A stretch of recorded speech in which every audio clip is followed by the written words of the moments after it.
Shaw and Romeo International is the wake up call rolling out. Get started, baby. Get on your way. Make your day. Sun is shining, nice and bright. Birds chirping, I'm ready to fight. Time to get ready for another day. Come on, Cass. No one can stop me. I'm on my way. Your way today. This way. Do our best. So you do your best. And I do mine, so let's get ready. It's about that time. Woo-hoo. Good morning to you. Good morning to you. Hey, come on, man. Like, Morning to you. Morning to you. Morning. How do you do? Hey. You know, we're doing our own song. I guess, Cass, it's time for us to shoot a new video with just us in the morning and us with the song. So I guess that was the God message, you know. We're going to sing our own song. And that's right. We just change it up, you know. We got it. Hey, man, it's the first song. Come on, man. It's the very first song. It's always in our heart, though. That's all that matters. Good morning to you and everybody out there. We're loving you.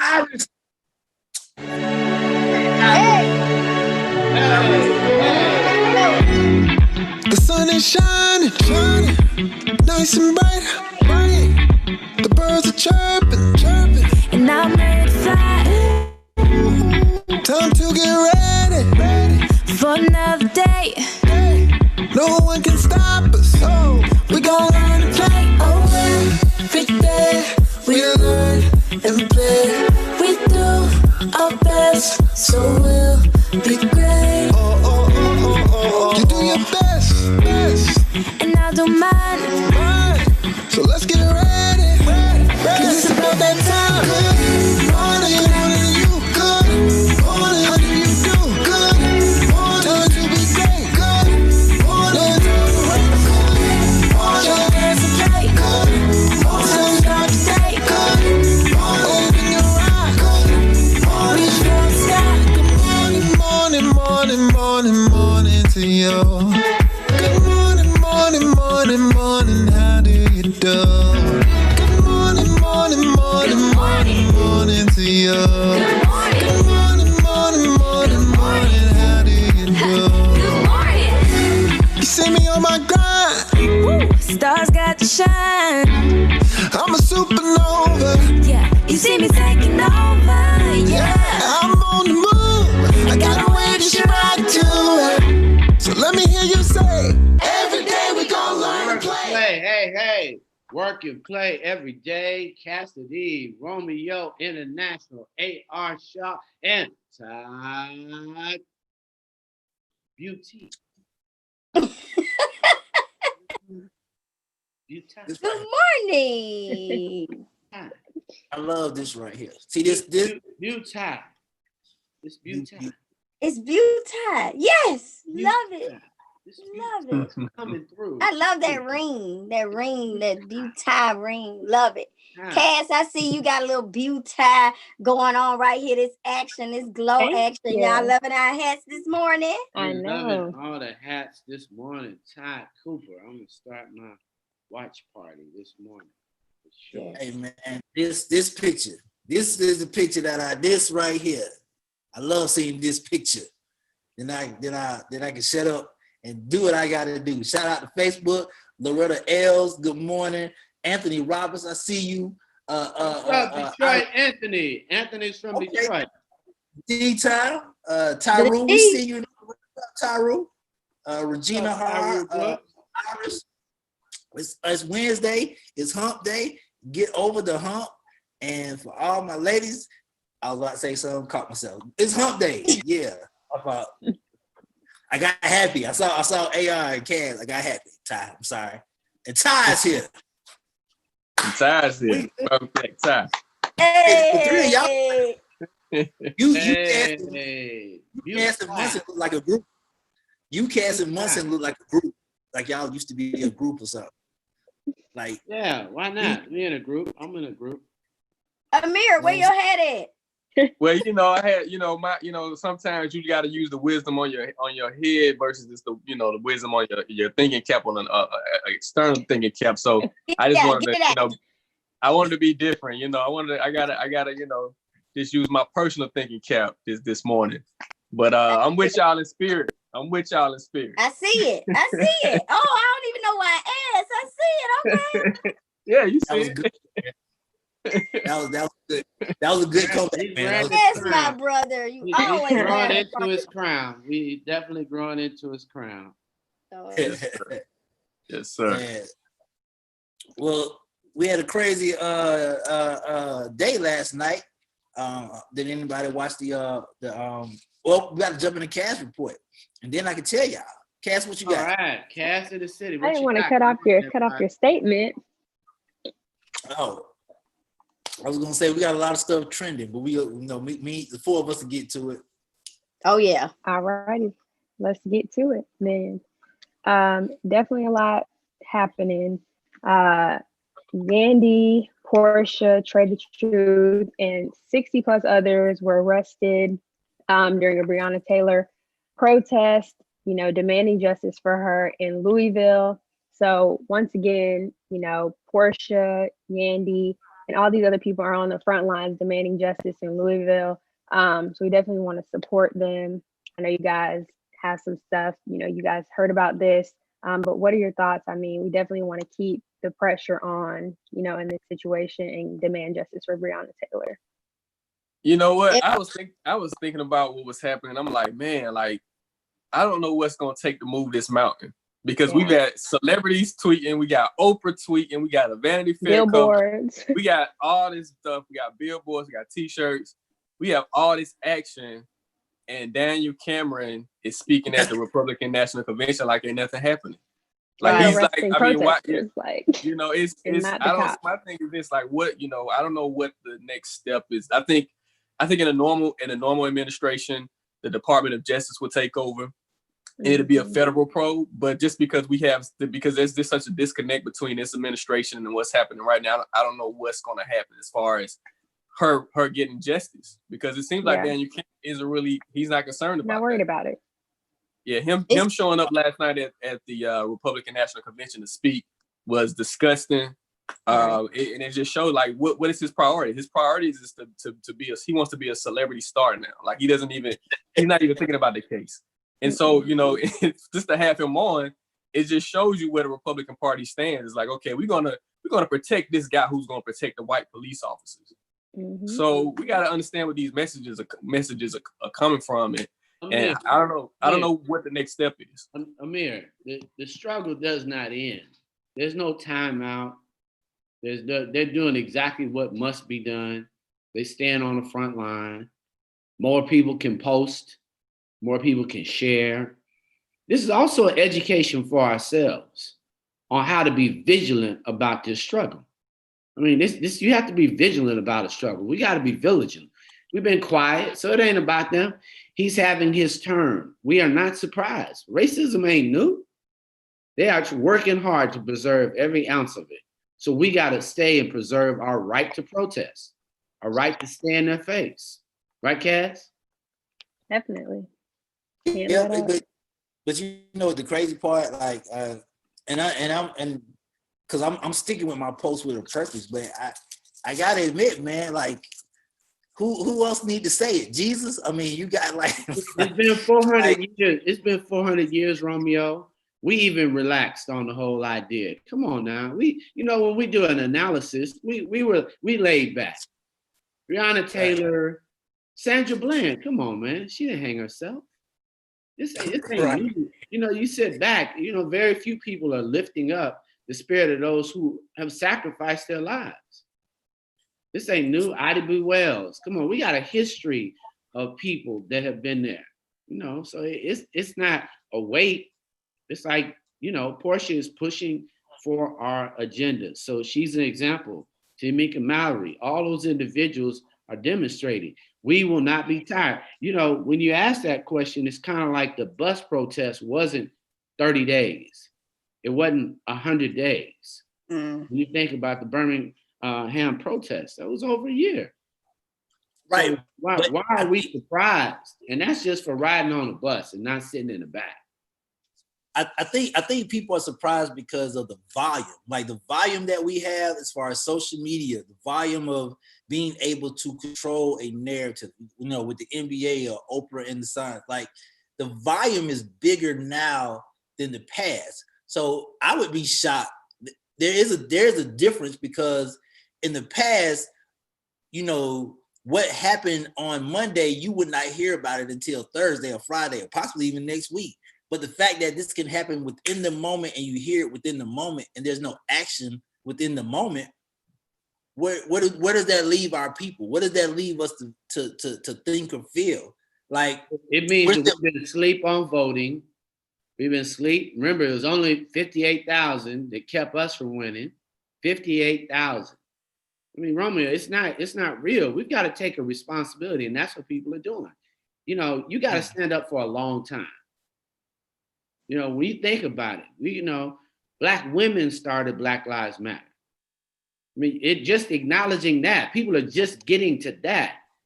They still were trying to have Confederate statues up, brother. We weren't as uncomfortable, brother, at that moment. The society wasn't uncomfortable. Change is a very slow beast. And people want to preserve this right. It would change the narrative if he started and got a new script, brother. He can't get a new script right now. We're not surprised by his script, but we have to stay in place, stay in the struggle each and every day. And you can't say, oh, Oprah's doing her part.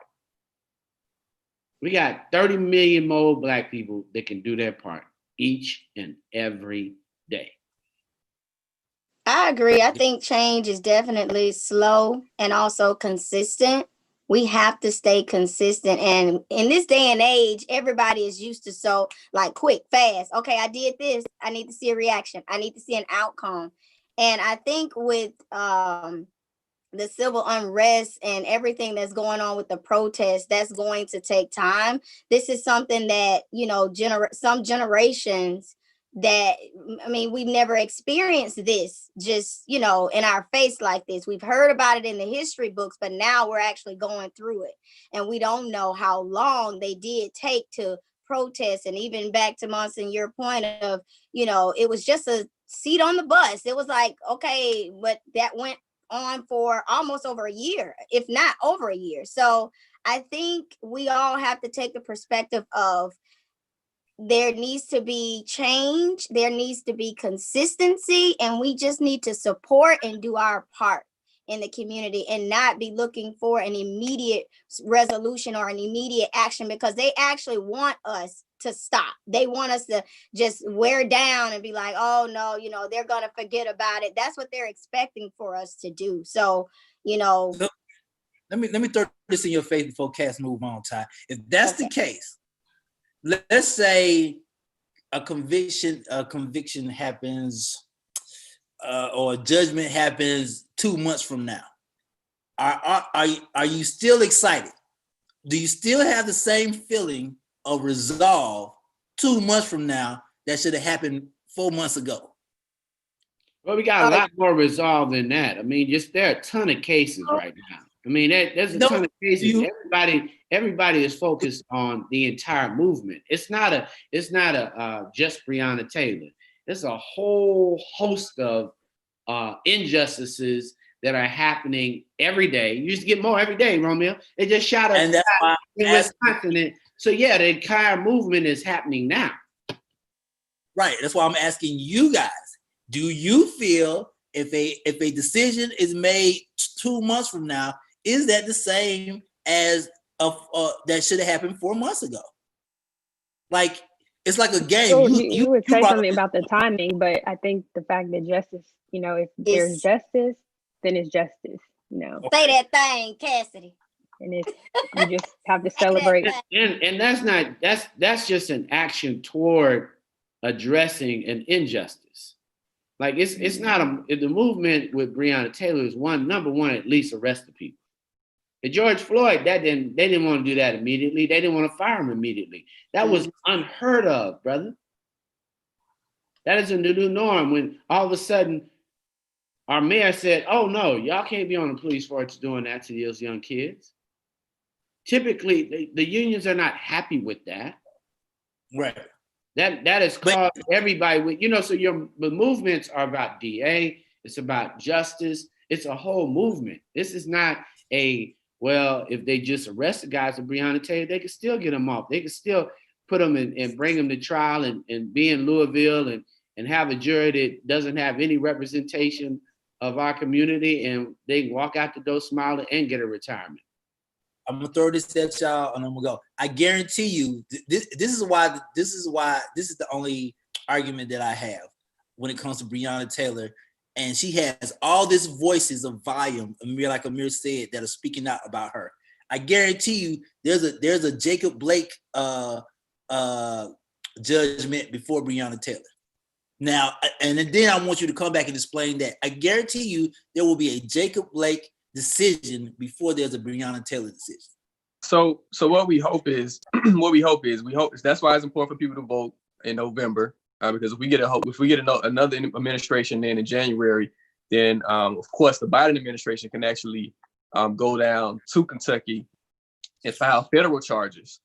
And if they see that her civil rights were violated, then they can file federal charges against the officers. So we already know that this administration they're not going to protect Black people. So hopefully, if people get out and vote Biden. I'm not telling you just to go vote. I'm telling you who to vote for. Vote for Biden and Harris, so we can get this administration out of the office. Vote for freedom. I'm voting for Biden. And well, freedom isn't on the ballot. We gotta make it simple for the people, gotta tell them a name, because some people talking about they want to write in rappers, and we just gotta be focused at this time. So hopefully we get another administration. The Biden administration can get their attorney general to file federal charges, and once they come in. And you're right, Romeo, that might be the only resort right now, because from the state level, it seems like he's not concerned with this. He's not. Daniel Cameron is not concerned. I don't know that we should even be surprised and want him to be concerned. People are playing their roles. If you're a Republican and you're supporting the whole ideology, why are we actually looking for them to be somebody different? That's not going to be new. They're not going to get no religion. That's not the hymn book they singing out of, brother. Well, no, my fault, Cass. Yeah. I'm sorry. No, it's good. You're good. We're going to transition. Speaking of voting, we have some news about the election, and Akon is getting involved in another way. He is supporting an independent candidate, Brock Pierce, who is a Bitcoin billionaire, and also he's an actor, former actor. He was in The Mighty Ducks, if you're familiar with that movie. But Akon is joining his presidential race as his chief financial strategist. So, he's saying this is his friend.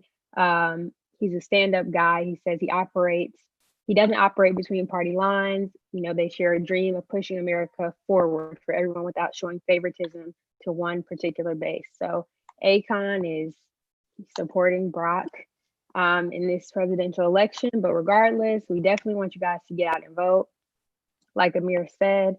But I just thought this was interesting. If you guys have any comments, please share. I think what was interesting, Cassidy, is that I know you didn't intend to say this, but you did say acorn. I'm sorry. No pun intended, right, Cassidy? I was Bitcoin, acorn. Yeah. Yeah, so Akon. Man, throw him. That's all right. I don't know. He's trying to build a cryptocurrency empire. I don't know. And I think what Akon is doing in Africa and Senegal, building his city, I definitely think that's important. He's definitely making some waves over there in Africa. I'm not really sure. He's been making a lot of questionable moves, and he's been saying a lot of questionable things lately here. Mm-hmm. Of course, his support for Tekashi 6ix9ine just didn't make any sense. Then he had a statement that he said about Black Americans versus Africans. And he's just been saying a lot of weird things. But I support him with the stuff he's doing in Africa. If he wants to be a part of a campaign, that's cool. But Brock doesn't have a chance. But so I guess the journey of being in, of going through the motions of having the presidential campaign should be interesting. But Brock doesn't have a chance. Yeah, there's a new candidate every day that I learned about. So add a little bit. Not a little bit. We have my last report we're gonna get into. Yesterday was actually the 19th anniversary of Aaliyah's passing, when she died in a plane crash in the Bahamas. And her family put out a statement. If you're an Aaliyah fan, you know her music is very little of it is available. Her debut album is only available on Spotify and Apple Music. So a lot of fans, want to hear her albums and hear her music. So her family mentioned they're working to kind of get her music on these streaming platforms, because for so many years her catalog has just not really been available. So, we definitely sending love. Aaliyah was iconic to me, fashion wise. She's a beautiful person, she's a great singer. So definitely this is a good thing to hear.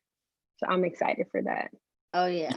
It's just amazing. It's interesting to like think about like how big she would have been, because you got to think she was like 21 when she died. 22. Yeah. 22 when she died. She started at 15 years old, 22 years old. She passed away. And I saw an interview actually yesterday. It was a lot of tweets and stuff going on. It was an interview where obviously y'all know I love Beyonce. Beyonce was interviewing Aaliyah on the red carpet, and it was just like mind blowing to see like them together.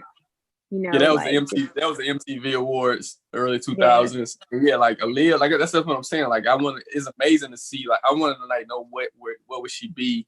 She had that opportunity because at one point she was the biggest young female R&B star. And it's like, would she have been, what I'm saying? Would she have been like on Beyonce's level? You know what I'm saying? Like, right. You never know like what she could have done had she had the opportunity. Exactly. Yep.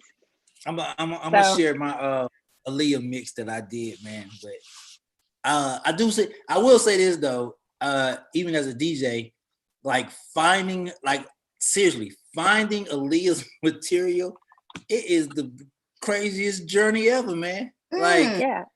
I mean, she has like some videos on YouTube and stuff, but it's really literally her debut album is the only thing, her first album is the only thing that's not like 1 in a million, and like some of her later hits are not really available for streaming. So this would be a big deal if her family can, make this possible.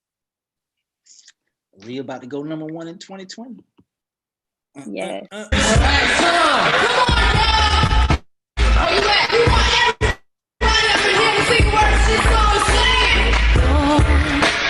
I've been watching like a hawk in the sky. I'm my prey. Oh, I promise you, if we keep open hands and Beyonce on the red carpet with one of the hottest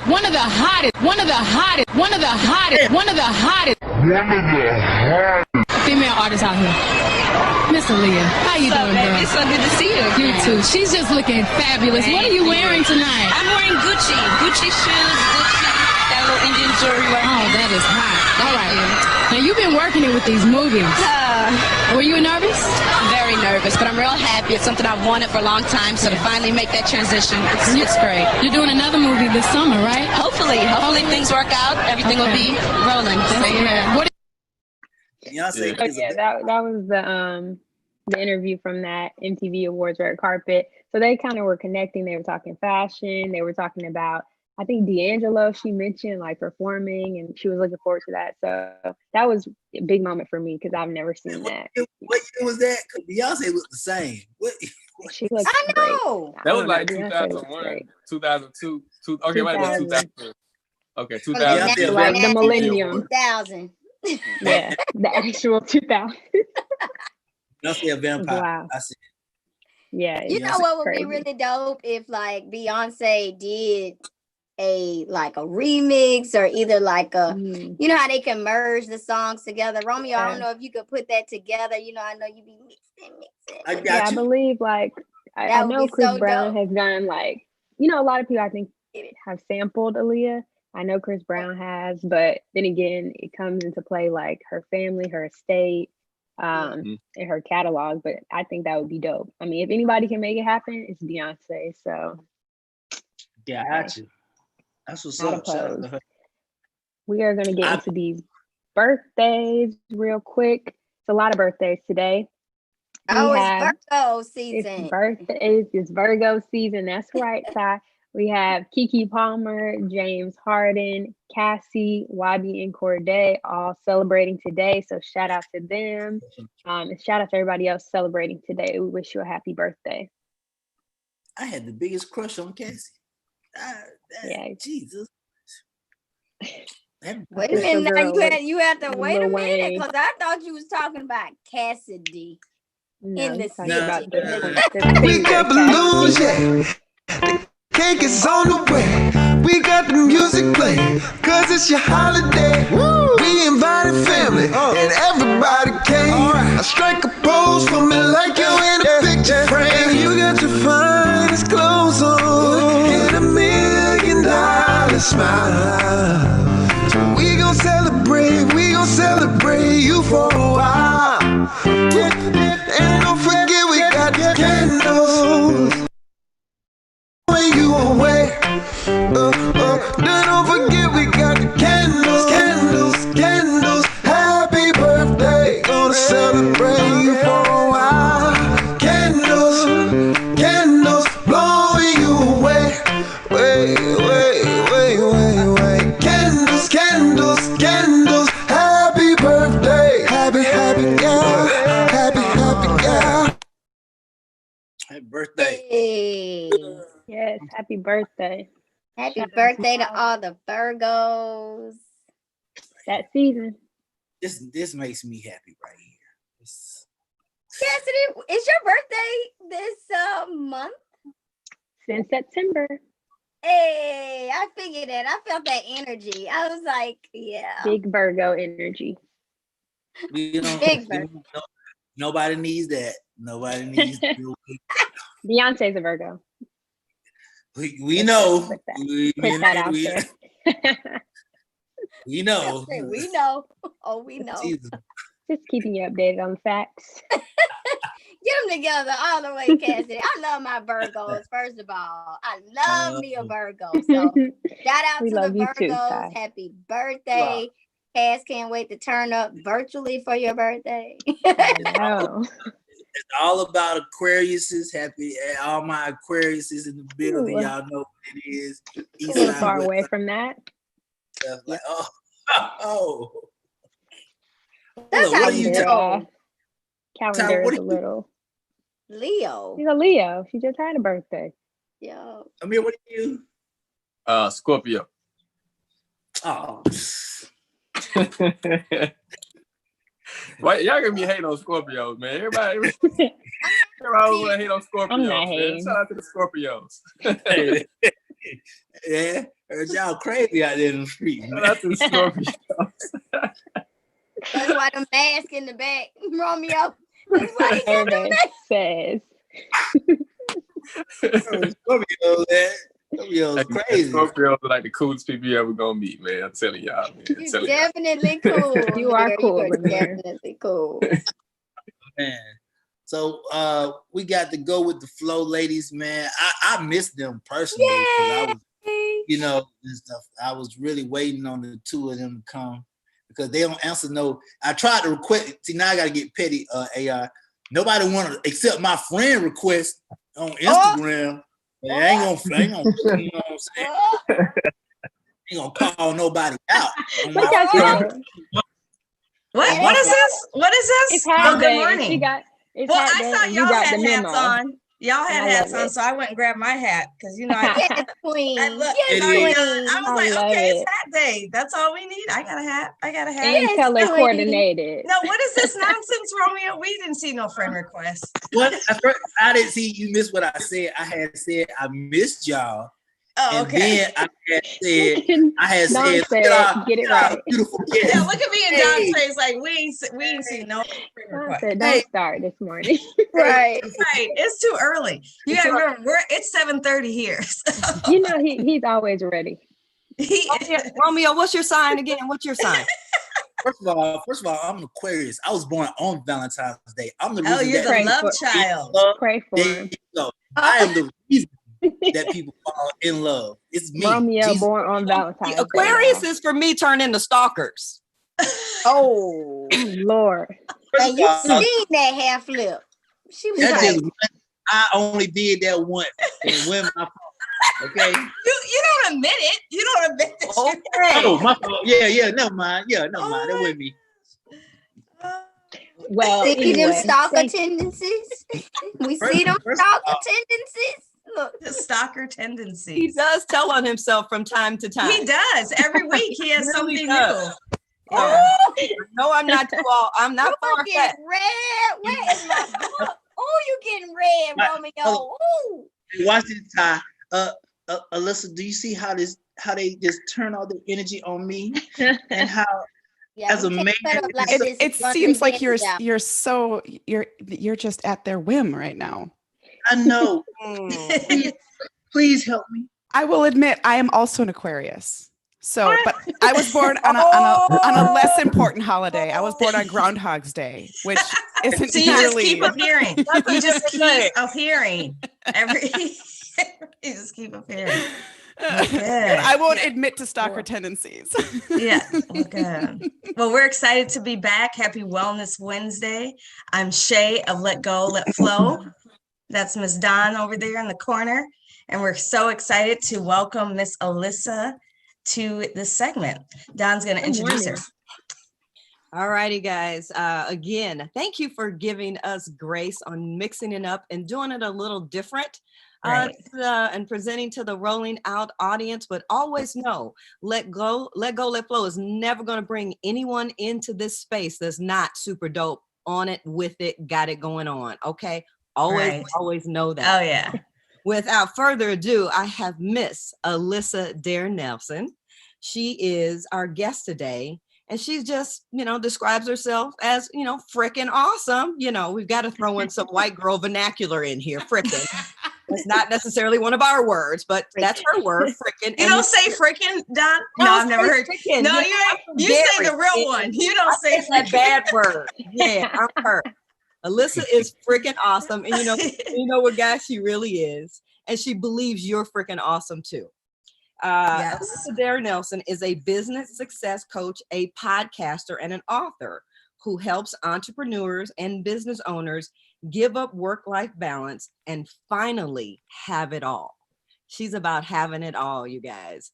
And I love her energy. If you cannot tell, she has dope energy. She brings it 24/7, and she's truly has a heart of gold. Alyssa and I met through a women's networking group here in Minneapolis. And we immediately were like, who's that?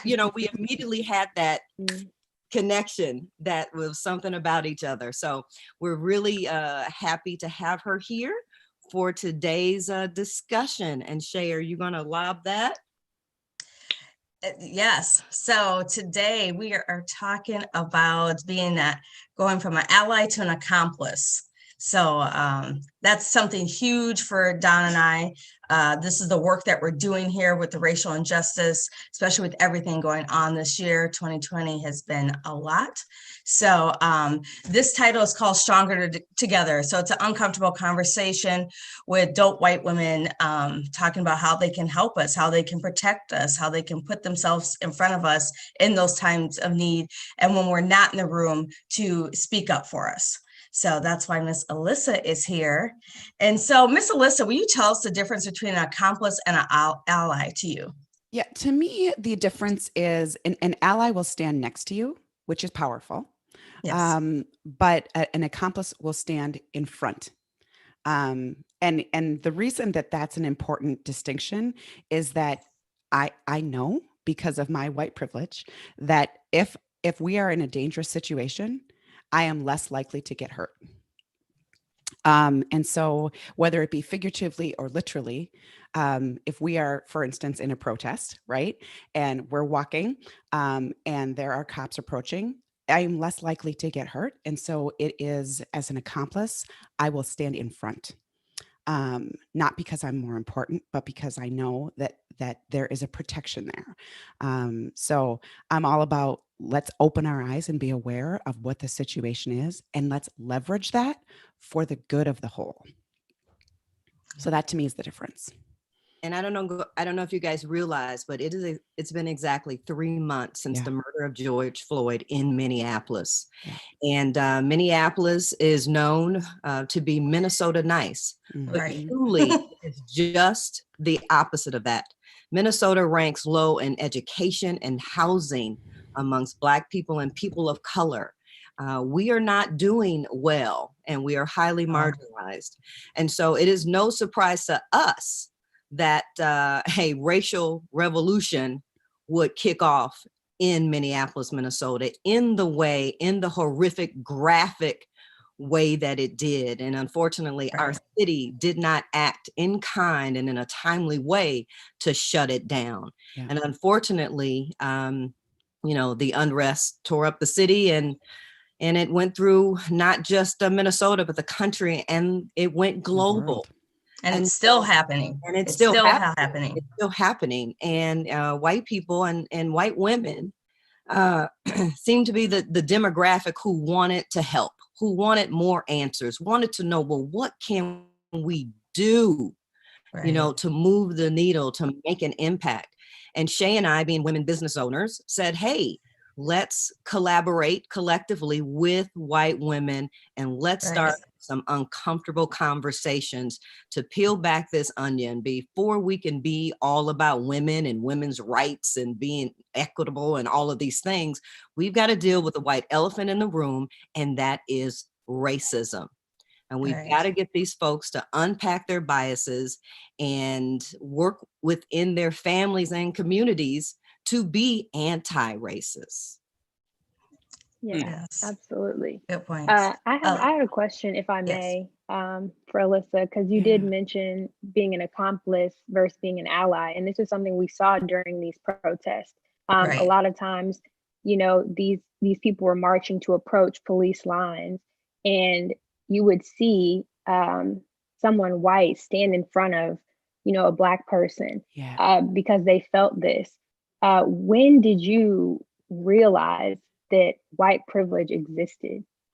Or, did you always grow up with this sense of awareness? Because I don't feel that a lot of white people have that, but what sparked that in you? It's really interesting. I've always been someone who loves everybody. I've, didn't see color, yada, yada, yada, all of the things, right, that white folks say.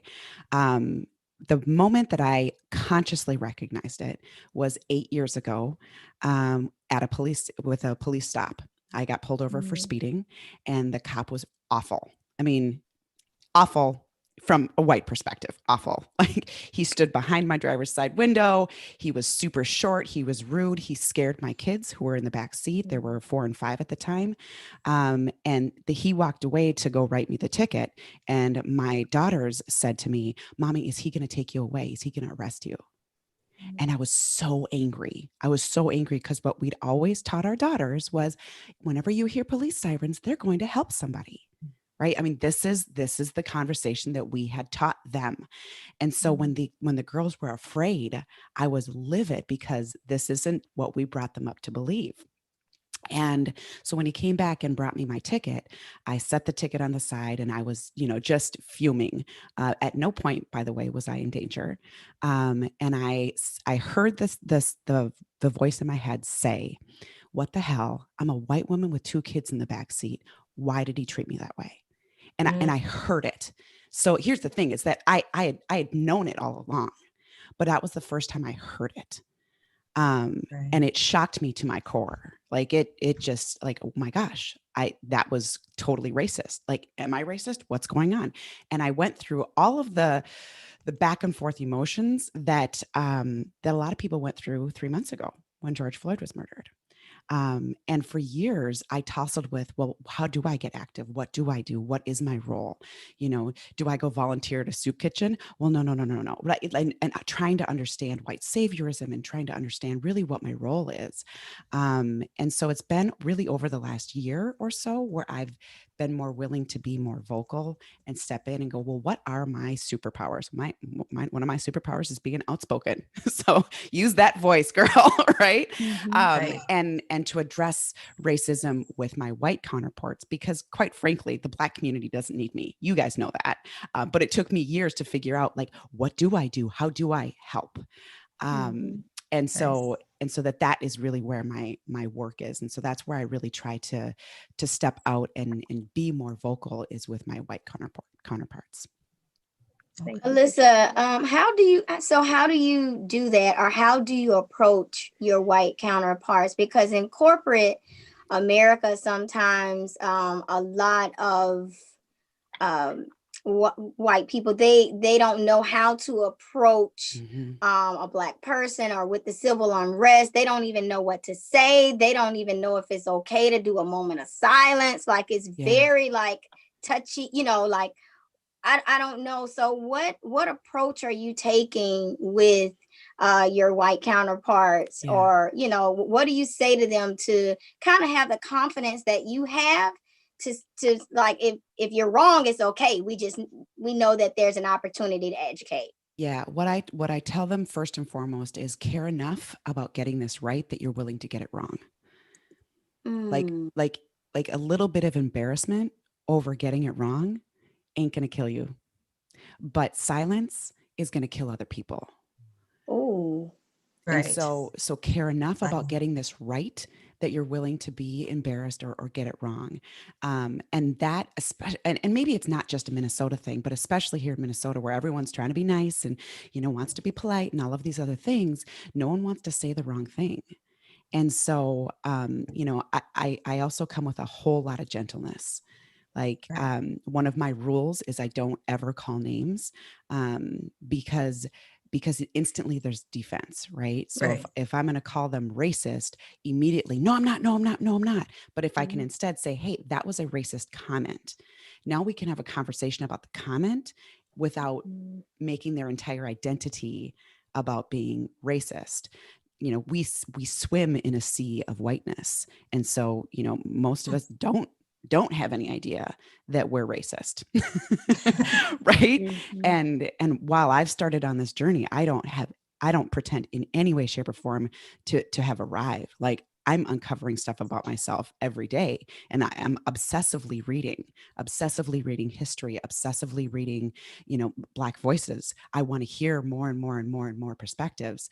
And that helps me to uncover more stuff, but I'm never going to uncover it because I was born into this country that is based on white supremacy. So, you know, but that humility, and I'm not saying that out of arrogance, but like understanding that I'm never going to arrive is also part of what helps me to know I'm going to get it wrong sometimes. And, you know, when my heart's in the right place, at least I can turn around, apologize for getting it wrong, and do something different to get it right. Okay.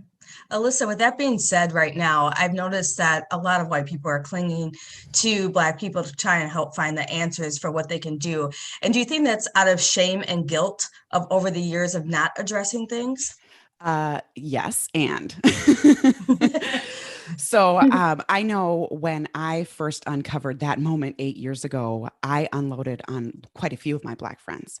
It's like, okay, so this is my experience. Like, now tell me what your experience was. And thankfully I was also asking what their experience was, but it was asking them to help me unpack my whiteness. Right.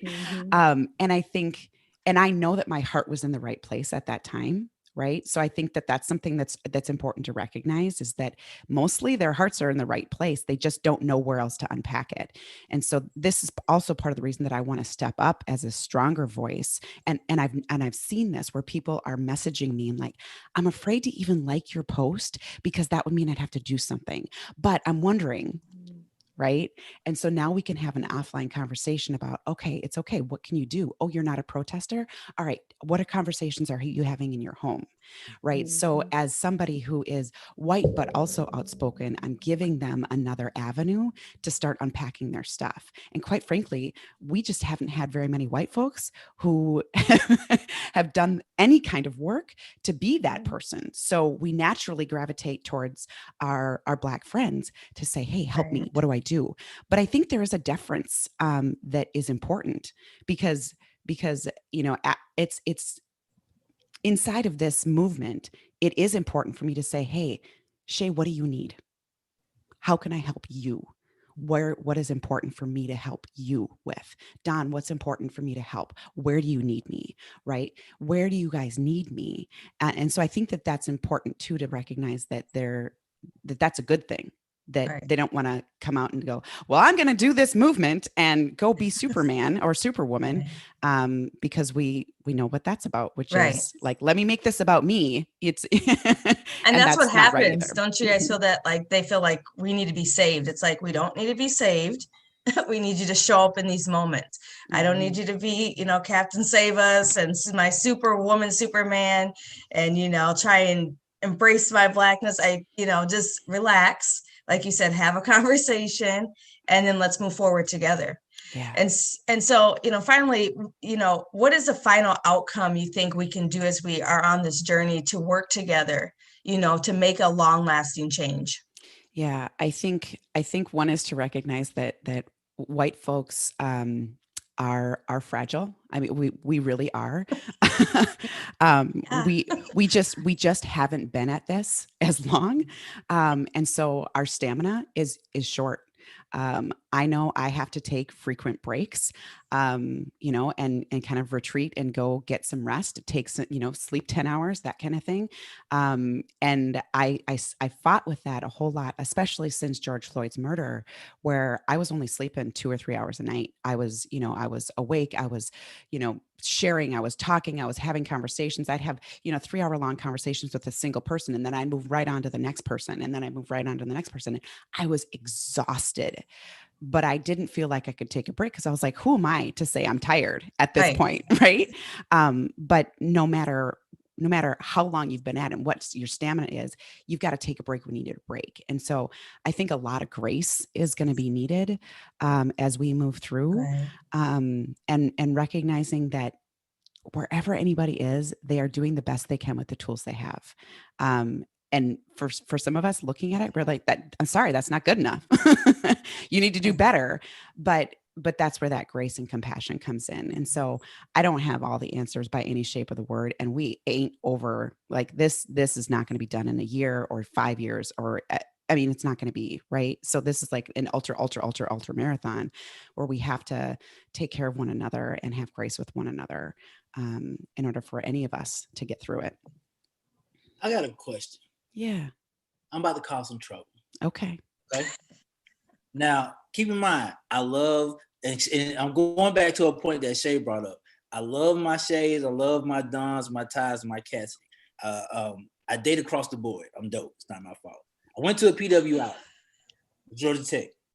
What I noticed was when Shay brought up the savior part, because I took notes. When Shay brought the savior part, I always wondered when it came to white women, was it a passion of theirs, or did they feel a responsibility? I'm saying it in this act. My freshman year at Georgia Tech, me and the guys playing basketball late at night. Campus police stops us. Hey, what are you guys doing on campus? Sir, we go here. Where's your card at? Well, why would I bring my ID card to play basketball? White female who I'm in class with says, oh, that's Romeo. He's in class with me. Conversation stops. Oh, you guys are good. Okay. Now take that same instance where I'm hanging out with the white guys on campus, but white guys, black guys, they're treated evenly. But what I did notice was every situation that I was in with the white woman, there was no awkwardness because I used to, don't judge me, Don. There was a moment where I used to feel more protected being around them. It was a safety fact. Like, oh, I'm hanging out with Heather. I'm good. You know why? Because they ain't finna mess with Heather, so they ain't gonna mess with me. So I always try to figure, in this dynamic, was this something that they felt a responsibility to do, or was it just trying to save? Hey, I'm just gonna save the black guy. If that makes in my young, I'm smarter now, but I'm just saying, like in my freshman years, that's what I used to think. Yeah.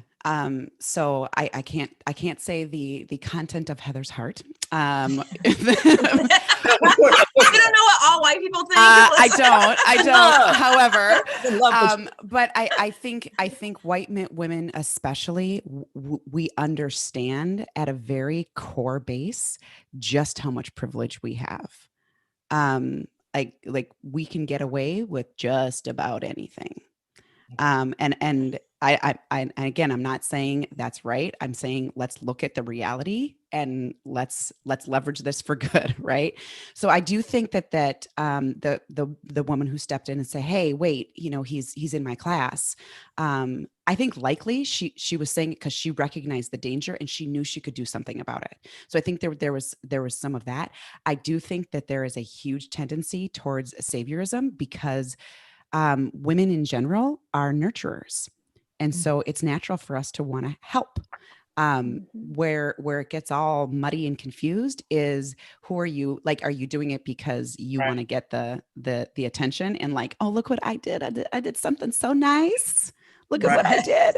Or is it because this is the right thing to do and I know that I have power here? And so it's hard, right? Because you do want to step up and do the right thing. And I myself have fought with this because am I putting myself as the center of attention? Because I have no problem behind the mic. Like, hand me a microphone, put me on a stage. Great. Let's go. Right. So it's like, but am I making this about me, or is this about the movement and what's good? And so I've had to do a lot of internal reflection about where are my motivations, and that work can only be done inside someone's heart. Yes. Thank you, Alyssa. We've spoken about being heart-centered coaches. Yes. We talk about in this wellness space that true change happens through the heart. That is where authenticity lives, breathes, grows, flourishes. That's where all the magic and the dopeness happens. And so without the heart-to-heart connections that Shay and I are creating with the white women in our community who are coming to unlearn, and most importantly, they're coming to be silent and listen. And receive, and then go out and kick ass in their homes, in their communities, where they have privilege and leverage and can use their platforms for good. But this is a platform where let Black women lead. We know what we are doing. We are Mother Earth. When we speak with passion, purpose. We know what needs to be done in this movement. And I just think that it's super dope to have women like Alyssa. And if I could like mold her and like other Alyssa's out here. Just clone her. We're gonna clone you, Alyssa. I'm telling you right now, just follow her. On fire because she is authentic. She's very transparent, and I so appreciate her stepping into rolling out AM this morning and doing exactly what I knew she would do. She doesn't have to be prompted or coached. This is how who she is. Yeah. This is who she is. And Alyssa trusts the process of Black women. That's the whole problem. People don't trust our process and what we can bring to the table and teach them. There's always a question. So if you're always being questioned, you're going to get defensive. Alyssa doesn't do that. She's like, okay. And there's other white women that we're working with that aren't doing that. And that really enables Don and I to create space to have these vulnerable conversations weekly, daily. Like she said, we're talking about this all day, every day. And you have to have an open mind. And like you said, have grace and an open heart to accept the place you're at and where you need to go. Mm-hmm. Yeah. Absolutely. Well Absolutely. Well said. Yes. We're so happy to have had you guys come on this morning and start this conversation. Alyssa, we appreciate you and your transparency, like Don and like Shay mentioned, because this is a step in the right direction. So we do want to thank you for joining us this morning. It's truly my honor to be on this morning. I really, really feel grateful to be able to be in this space to share with you guys. So I'm just grateful and thank you. And together we can. Stronger together. Stronger together. Dope black women and freaking awesome white women, right? Start saying that to you all the time. You're freaking awesome. That's why I'm Y'all better hashtag Team Aquarius in here. Team Aquarius. Team Aquarius. That's right. Yep. Team soccer. Team soccer. Well, thank you, Rolling Out AM show. We're so blessed to have this with you guys every week. We're looking forward to next week. Alyssa, thank you for being on here to being our accomplice. And Don and I, as always, let go, let flow, inhale the positive, exhale the negative. Yes. Thank you, ladies. Thank you so much. Thank you. Bye. Hey, man. Bye. I love Take Shay care. and Don, man. Why can't Shay and Don just stay? Jesus Christ. Oh, y'all still on. My fault. I didn't know y'all. I love Shay and Don. I know. Bye, you guys. Have a good day. Bye. Bye.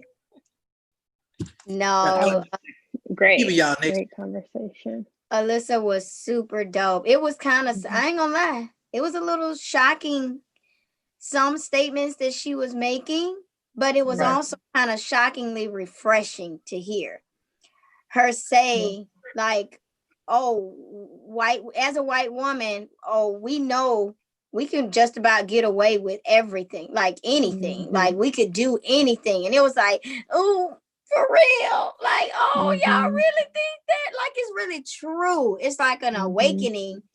Yeah, Cass, and I revelation. don't know if you feel the same way. It's like, as a Black woman, you're like, you see it, but to hear it is another thing, for it to come out of a white woman's mouth to actually say, oh yeah, we have privilege. It's not even guessing or even assuming, it's like, oh no, we got it and we know how to use it. And that thought that came in her mind, it was like, I feel like that was the shift. It was that thought, and for her to hear her thought say, oh, I know he not messing with me because I'm a white woman with kids in the back. Like, it was like, when me and my husband travel, I don't even want to travel without him. I'm a Black woman, but I know he's a Black man. And I'm like, babe, just at least being a woman, I feel like I can control or nurture or try and protect in some type of way. But it's like, we're so afraid when the police pulls us over, we're like, oh my God, we're gonna die. Yeah. That's the thought. Whereas in her thought is like, I'm a white woman. I know he not even copping an attitude with me. That is just. But the crazy part that you bring up, hypothetically, let's say you take the police out. Let's say you take color out. Each one of us have different friends, either with different religions or different beliefs or whatever like that. So the reason that I asked about saving, do people feel like it's a responsibility of theirs or if it's a true passion, is because what she said is this person trying to help Ty so they can get on the Channel 5 news, or they trying to help Ty because they empathize with Ty? And it's weird when I watch the marches. Like when we watch people marching, we saw people out there for a reason, and then we saw people out there for their own reason. So it's man, that color line is so scary. Romeo, I don't even get into it, to be honest with you. You out there, you out there. If you get struck, you get struck.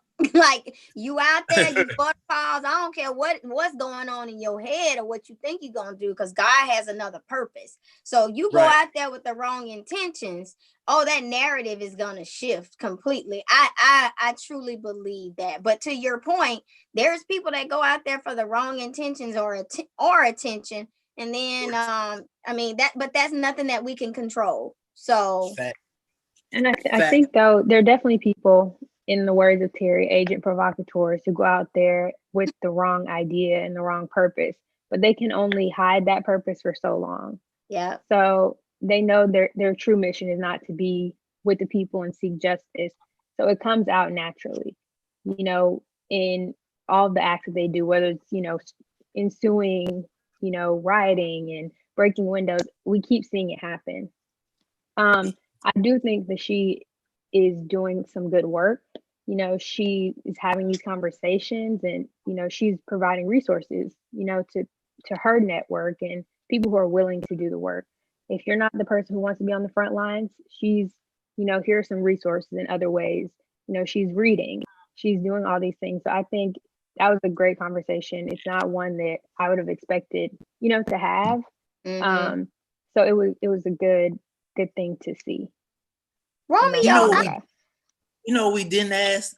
We should have asked her, how do her white friends respond to her while she's helping? You know what I'm saying? I would have loved to know how they white respond friends who to aren't her. on the band. Yeah, right. They probably slide in her DM and be like, "What the hell you doing?" Yeah, but like she said, I mean, she said 8 years ago. So at this point, she might not even be, I don't know. I wish she would have asked, but she may not be entertaining those kind of people anymore. Yeah. 8 years later, if she's, doing this work. I wanted to ask you about because you pointed out an example that made me it made me sad, and it's like, dang, it's just another reality of what we're going through. Especially, I won't even say me or we. It's Black men, and to hear that example that you talked about, being at Georgia Tech, where you're going to a PWI, and to get stopped while you're playing basketball, and to have it kind of reminds me of the different movies that that's portrayed where a white woman comes in and saves. It's like, dang, you just gave an example that was like, man, the students can't even go to school without my hat gonna come out. They can't even play basketball without being messed with. Like, I got furious when you told your story or that small example. It's like, golly. Out of 5 years, I've had 3. I've had 3 incidents. All of them freshman year. That was one. There was one time where I didn't know. You're walking past Fraternity Row, and there's a certain frat house that I'm not supposed to go into. It's not. I'm not. And I'm talking about. I'm with a group of guys, white and Black, and they clearly said, "Oh, he definitely can't come in here if he's not a member." Well, we not members either. Yeah, but him. So I think that. But what I've noticed is what you just said. I will say the one thing that blew me away about the basketball situation, the quick, and like Ty, when I say you was so quick, the girl was just like, "Hey, he's in my class." Oh, okay, guys, carry on, and left. Like, I was like, hold on, brother, you just stopped the floor. You ain't gonna ask me what my door? You can't say nothing, because then you would have been like, okay then, taking it to jail. But her validation and the turnaround of him was so clean. No, he's in my class. Okay, you guys go about your business. Hold on, man. You was just about to ask me what dorm I'm in and what campus I'm on. Is that easy? And I looked at her like, is that easy? Okay, well, I guess we'll go back to the room. That was it, man. Now, I'm not going to get on this subject, but I'm going to touch on it a little bit. That's one of the reasons why I think a lot of black men. Oh. Y'all know where I'm going. I read the subtitle. And I thought that was where you were about to go, Romeo. And I was Me too. I was like, oh Lord. I'm an equal opportunist. I'm an equal opportunist. Social report, Amir. You should have met Allison, man. Alyssa would have liked you, man. Alyssa, not Allison. Lord have mercy. Should have met Alyssa, AR. Yeah, Amir, you definitely should have been in that conversation. Oh yeah, Amir would have been all over that.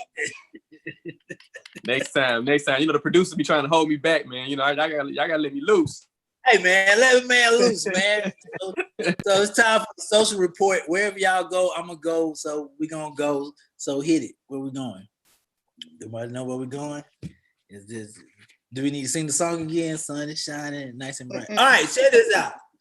So Deanna from Congress, I love this, man. She made a statement on Twitter. America needs more women like Melania Trump. You know, let's like Cardi what stands out to me is just Say what now? It's hump day. Keep going, Romeo. Keep going. Don't let them take you off your game. Keep going, bro. Yeah, what they say? Right, so Cardi B said, didn't she used to sell, he talking about Melania, didn't she used to sell the WAP? And the pic that you giving me, yeah, you effing with some wet ass WAP. Now, people don't know, I think people forget, you know, Melania used to be a Sports Illustrated model. She used to be a Sports Illustrated model. She was in Playboy.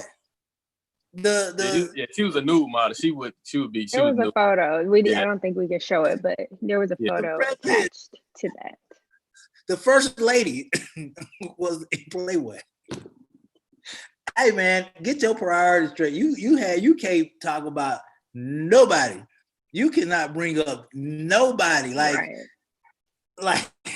Hey, the first. I mean, and I love, I will say this, one thing I love about the RNC, I love the way they keep changing the narrative. I love the way they keep changing the narrative.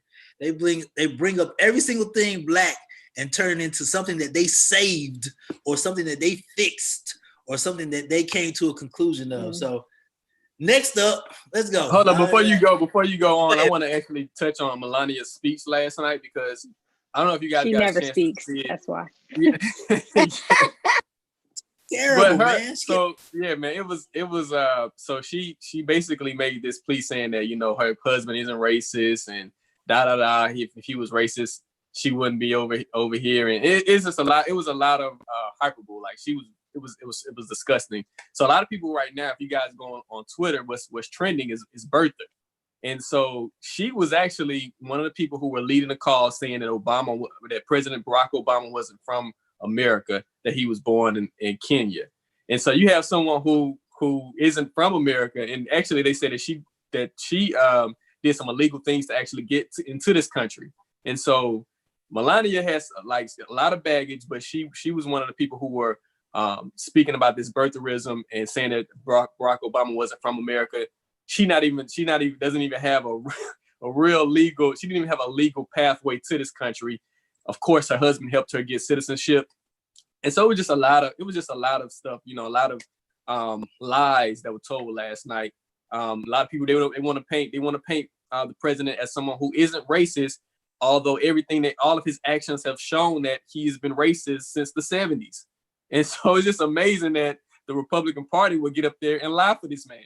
And that's the thing. Everyone says he's not racist. We're not racist. That's literally like a part of every speech. You know, we're not racist. Every speech, and that's the thing. And you got to understand, like, if someone has to continue to push that narrative that they aren't racist, they're probably racist. Mm-hmm. Right. It's a slogan. We're not racist. At this point, like people saying, I have a black friend. Oh yeah. You probably don't have that many black friends. Right. Please. They got that one. Let us show you our black friends. Come on, Herschel Walker. Come out here. Come on. All right, here he is. Literally. And you know about the thing about Herschel Walker, of course, he's a running back from the University of Georgia. You know, Herschel Walker has suffered from CTE, which is definitely an ailment that happens when you have a lot of concussions. Football players have it. He's said he suffered from mental illness in the past. So I don't even think that Herschel's mind is all there. And I'm not saying I'm a doctor, but he's admitted years ago that he suffered from mental illness in the past. So I just think that, you know, I don't know if he can put two and two together and he gets on camera saying that he knows that Trump isn't a racist, although we have evidence of his racist actions. It's just crazy to me. It's just crazy. And another thing about Tim Scott, I like Tim Scott. I think he's an educated brother, but it's like, if you're that smart, why are you putting your life on the line for someone who's done so much wrong? And it's just, you know, I think years from now, if Trump isn't reelected, he's probably going to end up in jail, and you're going to see a lot of Republicans turn their backs on him. It's going to be how they treated Richard Nixon after Watergate. So just watch what I say. But the thing is so crazy because when the DNC was on, there were a group of Republicans who came on who have strictly been voting Republican their whole life, and they said, "Time's up." You know, and for you to be a stark Republican and then speak of the DNC is, you know, what does that say? I mean, I'm just saying. Man, it's hard to tell y'all this, but Romeo Kardashian is right, man. Y'all better start getting out there and getting ready to vote. Yeah, I'm changing my name, Kardashian. Next up on the document. Literally, look the name on screen. They the only people that's winning right now. For some reason, they still winning. Put me on the team, Courtney. I'm ready. Next up, like Cass said earlier, man, 19 years ago, we lost Aaliyah, tremendous talent. You know, we just want to show our respect. And as a DJ, you know, rest in peace. I'm definitely gonna be dropping that Aaliyah mix today. And I want this video though. I'm still trying to find out where this happened, but I want y'all to see this video. And the reason that this video is important is because trending came up. One half of it was, why is this woman protecting her husband? And the other half is, why isn't he man enough to protect his wife? And I was like, but I want y'all to see it first. Can we play the video? What up, Ashley? How you doing, Ashley? Good to see you, Ashley. We know what they doing to you, Ashley. We team Ashley. I want y'all to watch this. How's the water? There's no fucking hot water. Look at this guy. Why? He looks annoying. Until Thursday midnight. That guy wasn't that experienced. You put a pot of water on the top of the stove and boil it. You can see the man in the back. Look, he didn't has take gun. his wedding band and his bracelet either. Oh, I'm hanging up on you because I'm going to go back to distracted this him. man, okay? Okay, you can speak to my supervisor. He's right here. Hold on. Can y'all speak to this person? For what? Disrespectful. He said, I don't fucking pay you for that and up and do all. Don't talk to me like that. I don't need to hear that. Matt, for real, what's the situation with this prisoner? We're working on it. See the man Giving them for the hot water. So these two whack ass dudes, they robbed his family getting on the elevator. One dude is at the corner of the elevator. He clearly has a gun, while the other black assailant is just reaching in people's pocket. Now, what pissed me off yesterday, everybody was like, hey, hooray for the woman that's protecting her man. But then everybody was like, why didn't that man jump in front of his family? You know why? Because that woman knew that her husband was going to do something stupid or do something to protect them that would have got him hurt. So instead of him doing something out of line, she did what a wife does. Hey, babe, let them have this stuff. Calm down, because I know you finna bust somebody in their face. And I guarantee you, if dude didn't have a gun, y'all people with guns, man. Y'all fake thugs. I guarantee you, take that gun away, and that's your ass. But what do y'all think about this situation, man? I was trying to figure out what was going on here. I was like, what is this video about? I was really confused this whole time. But I guess that, I mean, now that you break it down that way, I mean, I can see both sides. You know, in the moment, I guess she's trying to be that barrier between him and, you know, I don't know. Definitely see both sides. People act on impulse sometimes, and yeah, that's a crazy situation. I'm glad no one was hurt, for sure. I want you to keep in mind, Ty, it was her, him, and their two girls, right? You saw the That two was girls confusing because they were on the other side of the elevator, and I was like, do these people know each other? Right, they're on the other elevator scared, Ty. And in my opinion, this lady knows how her husband is gonna react. She knows how her husband is gonna react. So she's like, okay, no, let me grab him. Now, Ty, you're a married woman. Talk to me. People gonna always have some S to say at the end of the day. But what I saw was that a family being robbed. And I'm gonna be honest, I probably would have did exactly what that woman did, just out of ultimate reaction. I talked about it with an example earlier about being pulled over by the cops with me and my husband. Like, I'm like, oh, I need to be there because maybe I could do something, or maybe I could talk to the cops because I'm a female. So she's putting herself, because we have a little bit of privilege as a female other than a male against a male, right? So it's kind of just like, come on now. So she was like, oh, and then her kids were there too. It wasn't even about, oh, that's your man. Oh, you protecting your man, or not like, come on.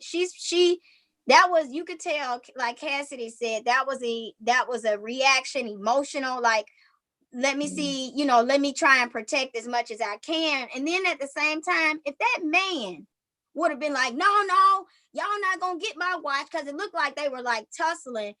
At that point, y'all, look, I know everybody will say, I would have did this. I could have did that. You wouldn't have did a damn thing, but sat there and got robbed or shot, period. Yeah. So it's like, surrender, let them take what they're going to take. I have my family and kids, my wife in this elevator. Look, bro, what you need? Oh, this watch, it ain't nothing but a Movado. Okay, here. What you need? This phone? Okay, I got insurance on that. Just take it. And get your ass on the elevator, let it close the door, and go about your merry way. Everybody is living. Everybody is healthy, safe. Let's keep pushing. And it seems like they were in an environment or an area where it was almost like, whoa, here they come. They're about to rob us. Just let them have what they gonna have. Because even the lady started to pull out her purse. She was like, here, this what you want. She was pulling her stuff too. And it's like, yo, they just surrendering at that point. I don't think it was a battle between, oh, why didn't he protect it? He was, by surrendering and letting them have what the hell they wanted so they could get the hell on. I will say, though, I agree with you, but I will say in this situation like this, it's so unpredictable. Yeah. They could have not cared at all about his wife or his kids. Yeah. There are people out here who, in that situation, they would have been like, I don't care about your wife, and, will harm her in that same instance, regardless. So I think that's a very, tough situation to say what you would have done, because you never know what the other person, they're already robbing you. So that's like, one thing, but it could have gone a whole nother way, regardless if he was in front, she was in front. So I think it's just impulse. I will say this before AR go. I do think if there was no gun, it would have been a different situation. I honestly think that if there was no gun, it would have been a different situation. Amir? But yeah, that goes without saying. I mean, we probably wouldn't even be in America if it weren't for guns. I mean, that was the thing that Africans didn't have. They didn't have the technology for gunpowder before the Europeans, and that was just, they could kill. Like, they could kill. The Europeans could kill before everybody else. So that's why we're here. So yeah, the gun is, that goes without saying. I think in this situation, you got to be smart. You can't, if you got your kids and your wife with you, or your girl, whatever, as a man, you just gotta give it up. And then you just gotta try to talk reasoning to these dudes. Like, look, It ain't about this. I think CeeLo had like years ago in a Goody Mob song. CeeLo talked about getting robbed, and he said this dude was trying to carjack him for his Acura Legend. This was back in the 90s, and he was like, "Look, man, you can have this car. Just drop me off at the house, because it's like I'm not willing. I'm not, you know what I'm saying? I'm not even willing to die over this car. I can get another car. I can't get another life." He said, "Just drop me off at the house. You can have this car." And that's what it is. It's You like, find out where I live. Yeah, like, well, of course. Surrender mode, basically. It's like, look, just take what you want. This is material things. I can get it later. You rather your life. Yeah. So just give it up. It's not worth it. And that's the social report, man. Let me say this, man. Hey, times are hard and harder times. Hey, y'all be careful out there, man. Like, watch. Like I'm telling Ty because I care about her. I'm telling Cassidy because I care about you. Like I told my mama, if y'all don't start paying attention to y'all surroundings, like I'm not playing with the two of y'all. Y'all need to be women. I'm gonna say it. Women, not Amir because I know he good, but women need to start paying more attention to their surroundings and stop just walking around, man. Stop playing. Mm-hmm. Yeah, you're right. You're right. But my husband won't let me have a gun. My head be on a swivel, so he be like, "Nah, you can't have no gun." He was like, "Nah, you gonna be just shot." I'll be like, "What you said? What you said?" First of all, you need Ty, like a pink 380s, Ty. I can see you with a pink 380. Yeah. You need that. yeah. Ty got a fashionable gun. Y'all see this? Right. Pink bedazzled. What you said? What you said? He be like, "You can't pull it out unless you ready to shoot." And God knows I would not be ready to shoot. That's So we're gonna go ahead and get into my report. Let's go. So last night, of course, the Los Angeles Clippers, they played the Dallas Mavericks. They blew the Mavericks out. But what everybody's talking about now is Doc Rivers' post-game speech. He didn't even talk about the game.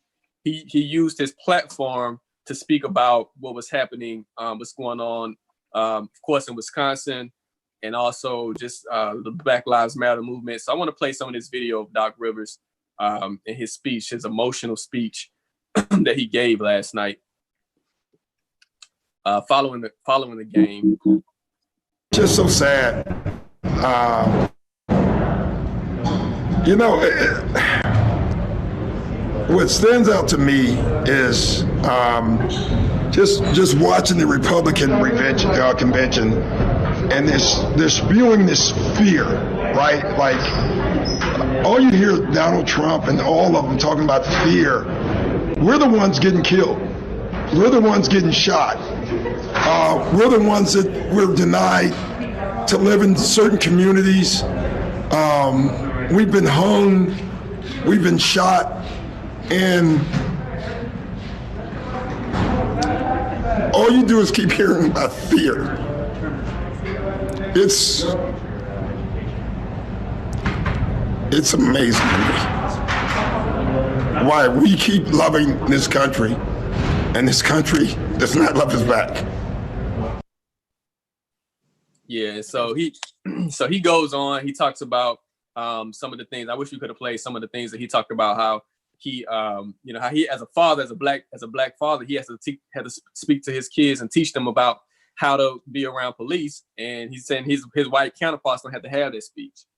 And him taking aim at the Republicans because, of course, man, what's happening is, I'm not sure if you guys have stayed in tune with what's happening with the RNC, but yeah, they stoking a lot of fear. They want to make sure that they're going to protect white people from black people, and that's what the overall message is, and that's what he was speaking about. And yeah, it's just, and I'm glad that he actually used his platform to speak about what's happening in America, because I mean, this is crazy about what's going on in this country, and we got to make a change, because we can't do another 4 years of what's happening. It's important for everybody to get out and vote, and just shout out to Doc Rivers for actually using his platform last night. This is what makes me sad, Amir. Every day, Cass, every day, Ty. The fact that something like that happens, and I don't know if it's the same thing for you, Amir, But the fact that something like that happens and my mother has to readjust how she expects me to be out in the world. Already done taught me how to be a great man, how to carry myself, how to act. Already taught me how to act around people, authority figures, police, whatever. But it's been so much going on that it has put a fear back into my mom that every day she has to reinstate how to act. That's the shit that pisses me off. It's like this. I feel that relevant. It feels like it's a never-ending story. Even when my mom left this morning, hey, make sure that when you go out to the post office that your hat is not too low. Like I'm sitting up here like, what do you? It's like a new instruction book every single day, man. I hate it, man. I really hate it. Yeah, unfortunately, that's the wake up call. Like it's constantly, and I'm not a mother yet, but I hear a lot of mothers and moms that just say they have a fear inside of them when they have a son, a black son. Just they like, Ty, every day we wake up, it's like, oh my gosh, Lord, just protect my son. And it's from the world. It's like y'all can't be in a bubble, but at the same time, it's just that constant fear of, what is going to happen to my son. I pray he comes home tonight. Every day. That is crazy. That's wild, man. Yeah. That's wild. That's definitely the fear, I mean, for just Black men in general. It could be your husband, your boyfriend, your cousin, your son. That's just the fear. If they're out and you're not there, it's always like, are you good? Are you okay? Right. So, and don't let it, yeah. Y'all just let us ask. Y'all just keep letting us ask. Right. You all right? You right. Okay, baby? Yeah. Right. Yeah, but shout out definitely, Amir, like you said, shout out to Doc, because it's taken those type of things. Forget what the hell going on right now with this basketball game or what the hell happened. We just saw it, so we know what happened. But let me take this platform right now and let me talk to y'all about what we face every single freaking day.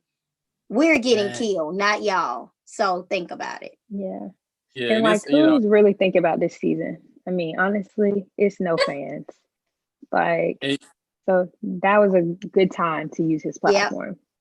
Yep. And you speak about that, Cass, and a lot of players are like, since the incident in Wisconsin, a lot of players have saying that they don't think they should be playing anymore. That they want to actually, the Toronto Raptors are actually considering boycotting the rest of the season, because they're feeling like they're really considering that. The Detroit Lions actually they called off practice yesterday because of what happened in Wisconsin. So a lot of Black players who they're battling right now as far as what they should do to help their people. Of course, with the NBA, a lot of players are like stuck in the bubble, so they can't get out. They like they have to stay there, and they feel like if they were able to be out with the people, that they could actually do more. So there is a discussion about what should be done for the rest of the season. Should they really continue considering what's happening in America? So that's definitely because I mean you're already wearing Black Lives Matter jerseys, or there's already this thing that's implemented to like say where you stand and like try to make this whole statement, but nothing is changing. Right. So in the day, who's really concerned about this game? I mean, like, I know they're feeling like we're literally playing in front of cardboard, like, and there's so much more. Okay, virtual, whatever. There's so much more going on in the world than, like this.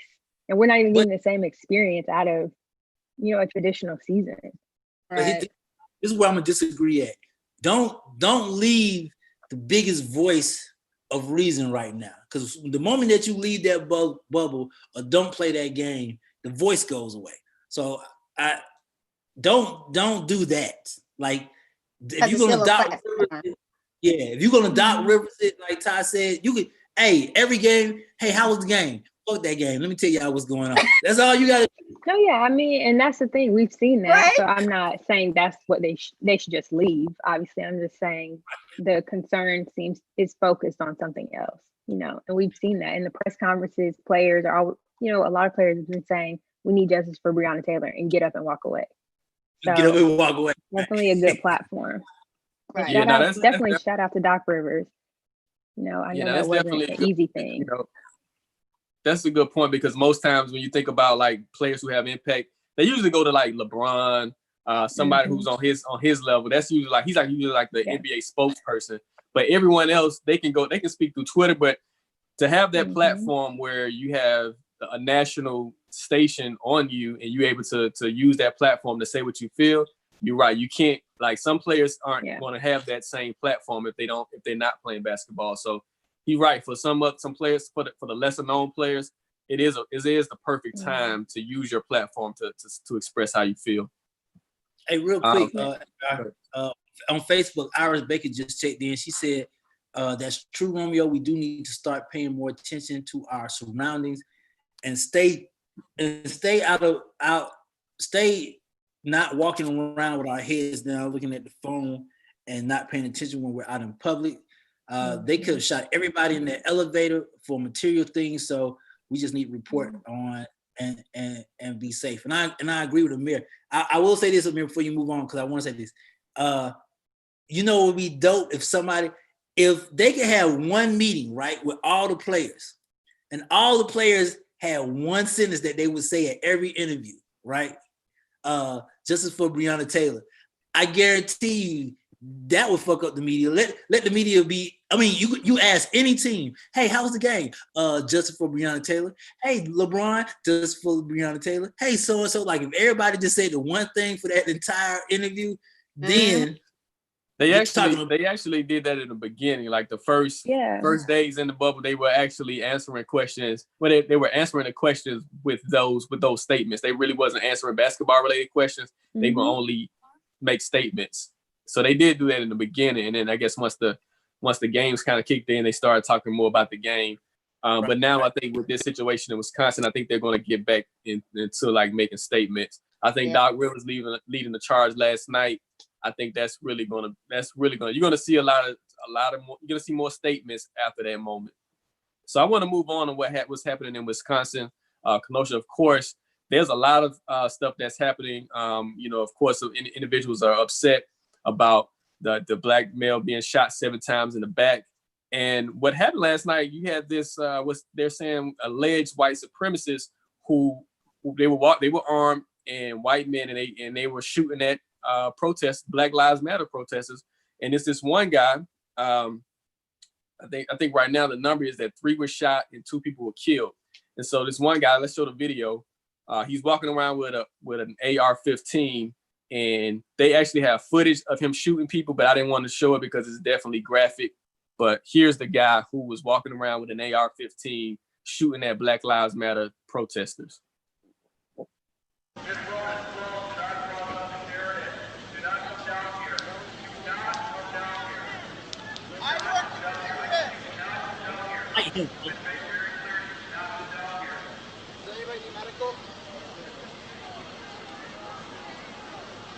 Man.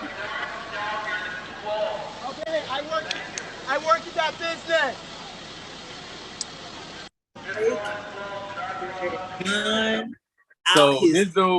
They have footage of this dude killing people last night. He shot somebody in the head, and then it's like they have footage of that. I didn't want to show that. And then they have another video where the protesters, they were trying to apprehend him because no police were around. They were trying to apprehend him, and he started shooting. He just started firing in the crowd.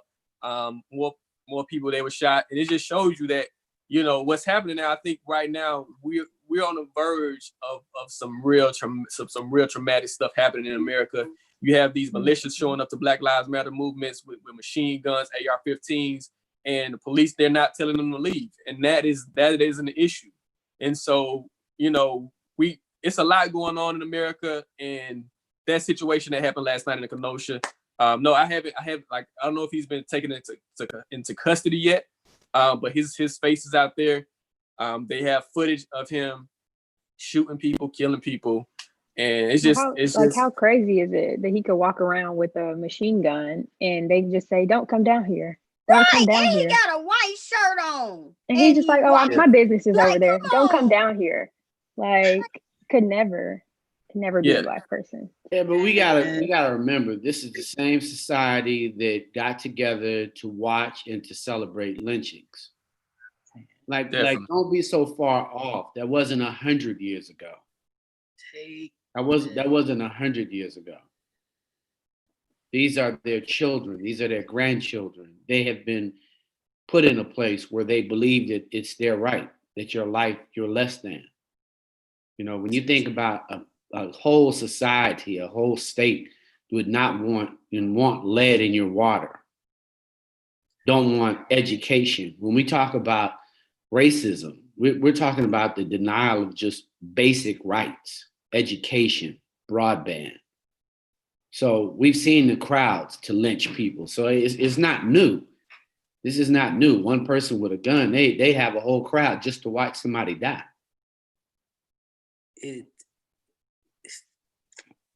You know what? I'm gonna challenge that.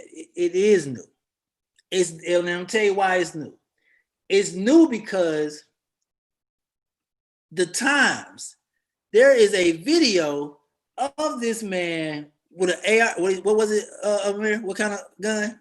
It's an AR-15. Romeo, it's a video of brothers in prison right now that are in prison. They're totally, we don't have to wait. This isn't new. The fact that you're thinking that it's social media, you don't have to know that at the end of the day, the unemployment for us is very different than the unemployment for others. No video is going to change that.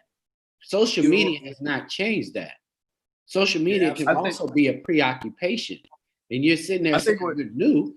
It happened. Come on, Aubrey and them, they got together, shot him, videoed it. The DA said nothing. His mother put him in the ground, Romeo. Please, brother, don't even imagine that it's changed that. It's systematic. That's why they say systematic racism, not systematic social media. I hope it's going to change. No, it's systematic. It's systematic. The DA literally said to his mom, your son had done something wrong. But Ahmaud Arbery. Literally. Now, I think what he's saying is that because there is the video. We're just talking. He and I are having a debate, and he's talking. You don't have to interpret what Amir is saying. I get what he's saying. I'm just having a banter. You know, we going back and forth. You don't let him have it. Romeo, are you feeling insecure that your brother's just talking with you? You know, we just talking. No, but I like the fact that my brother had my back because you don't need to have your back. You past 21. You can have man conversation. You have them all day. The newness is that it's happening in real time. Ty, you see this in real time. Cassidy, you see him shooting people in real time. But the question is whether or not he can walk to his building, like in real time. He walked in the church, Romeo. They killed the people in South Carolina at a church, and they took him to Burger King for dinner. In real time, right? In real time. That was in real time. That was in real time. He murdered the people in church, and they took him to Burger King, Amir.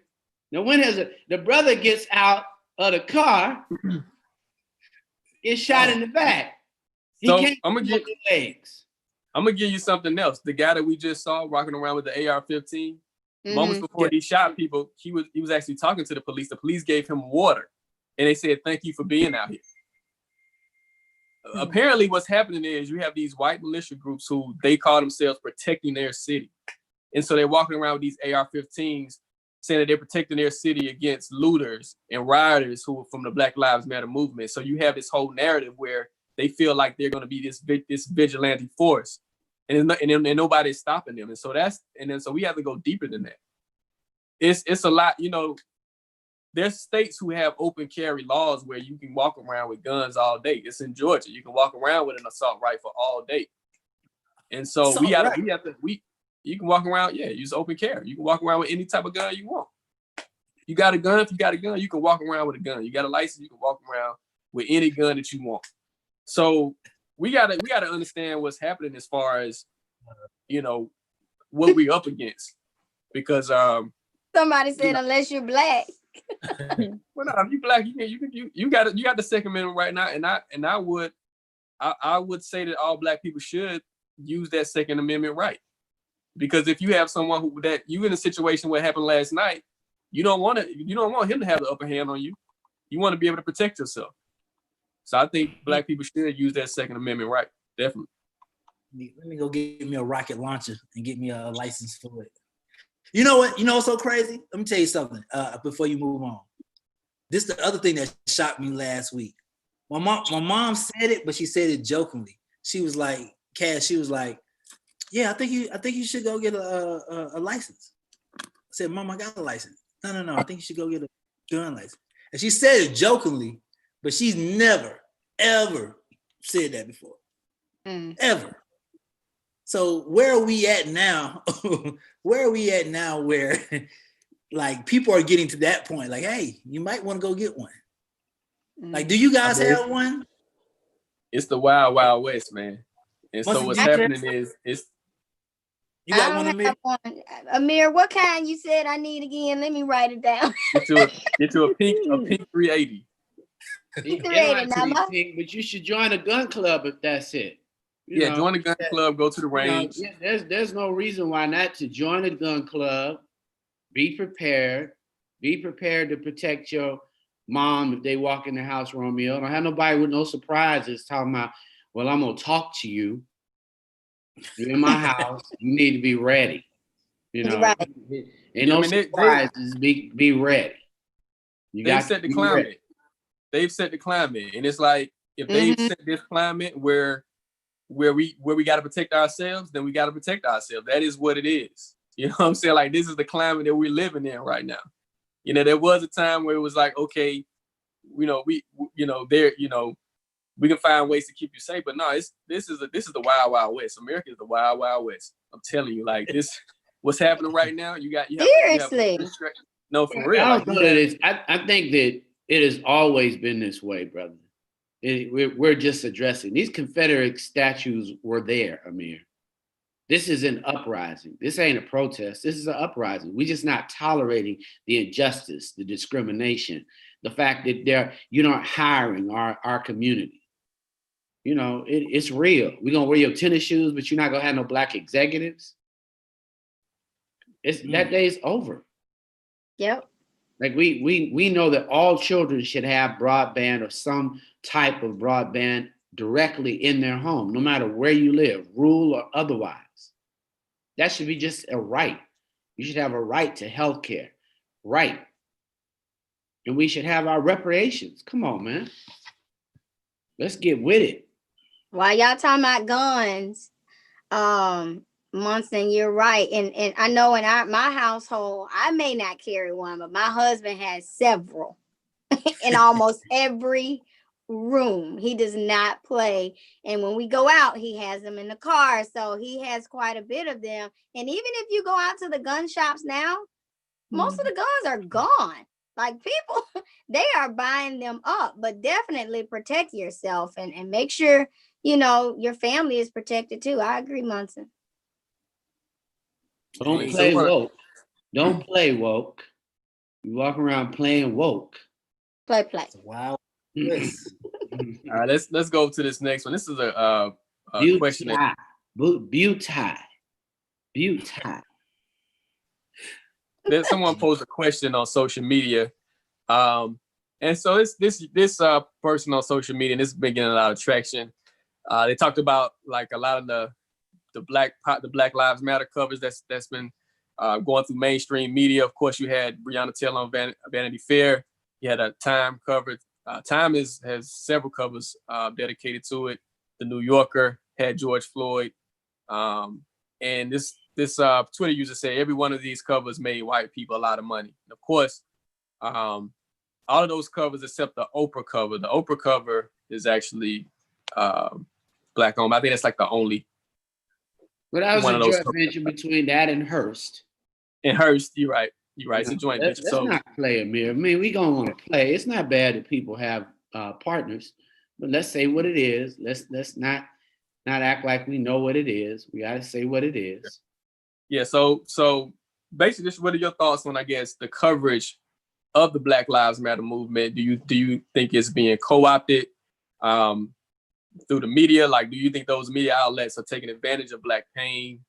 Just want to get your thoughts on those coverage. I guess the coverage of the Black Lives Matter movement that's occurred this summer. I like it. I'm gonna leave it at that. I don't see a problem with it. Like, I think you said, I think Munson said like weeks ago, some people just, they woke late. They woke up late. Hey, or they have a reason to push the narrative. Now all of a sudden, they got a reason to push the narrative. Okay, well, you know what? If you want to talk about it now and it's going to give the cause a bigger voice, go for it. Yeah. I can't look at it. I feel the same.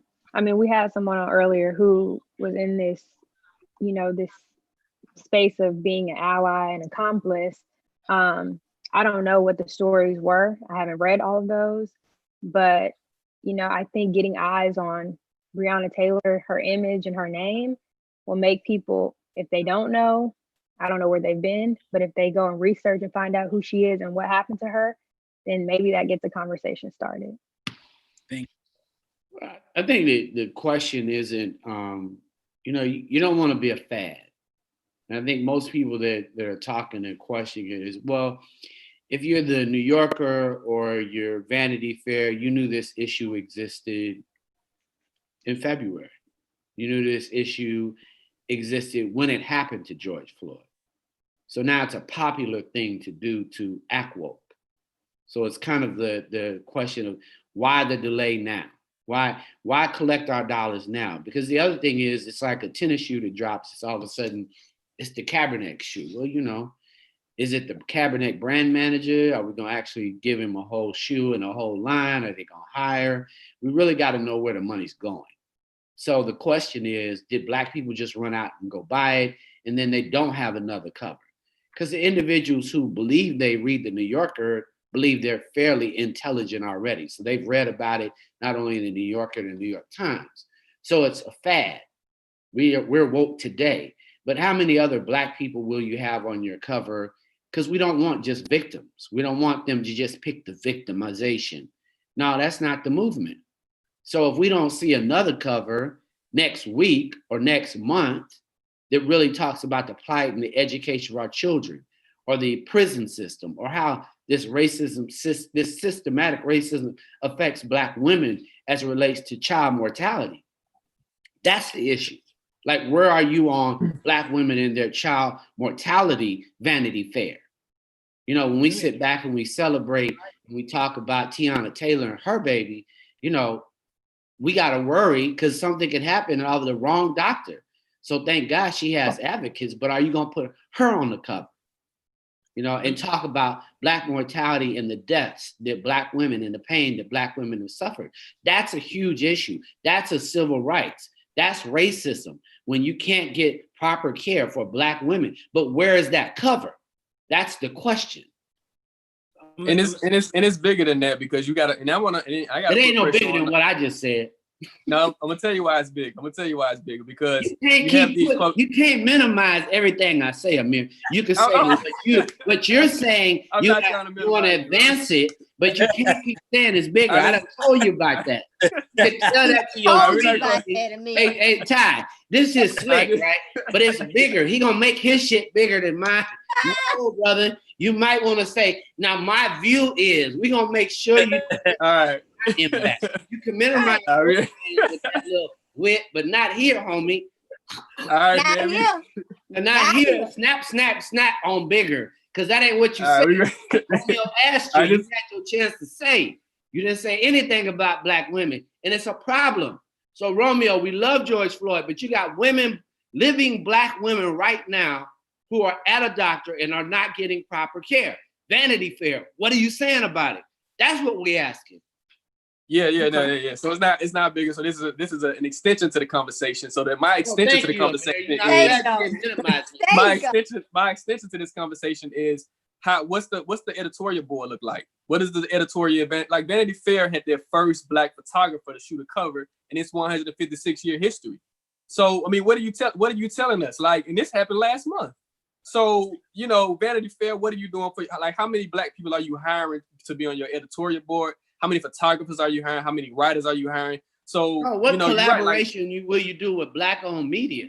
Like, come on, lift us all up. What are you doing for Black-owned media? The question, you know what? Can you find special? The question isn't can you find some special Blacks. The question isn't can't you find a Black writer that you like.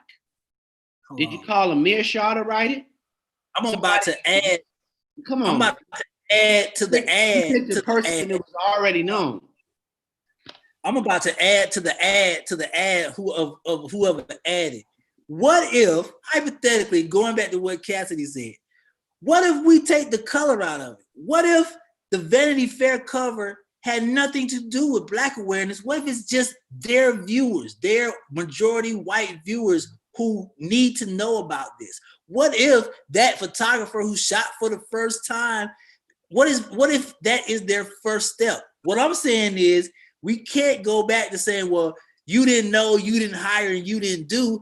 Why can't we say, okay, if this is the first step, because it's ABI, what's the next step? Yeah, but see, this is the thing, Romeo. History has a huge role in analyzing how racist you are.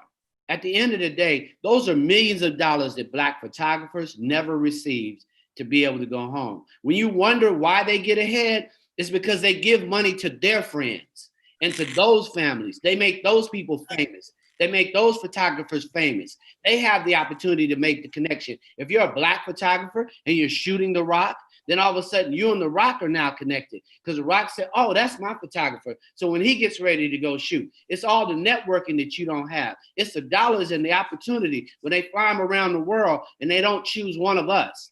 And you sitting with all the other Black people. And it also indicts all the Black people that historically have sat and stood in those rooms and smiled for that camera, knowing that it should have been a brother or a sister given that opportunity for 100 years, Romeo. Come on, man. Yeah, we've been in America for 400 years. We get a cover every other month for 600 years. We knew. I mean, we've been in America for 400 years, so that just let us know that, you know, you consciously made a decision not to look at Black people. Like you consciously made to not a even decision. invest in our community, to try to make sure you didn't eat, Romeo. It's intentional. It's an intentional. When you've had Black celebrities on that whole time when magazines were everything, and you pick the select Blacks, and then all of a sudden, now there can't be a Black person to take that picture. How many millions did you give to photographers over 100 years and deprive Black photographers of the opportunity? And it's just a picture, Romeo. That's all it is. It's a picture.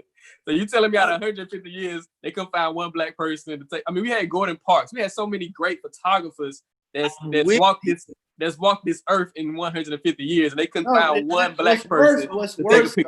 What's worse is you actually have Black people sitting there, looking at a photographer that wasn't their brother, and they've sat there more than once.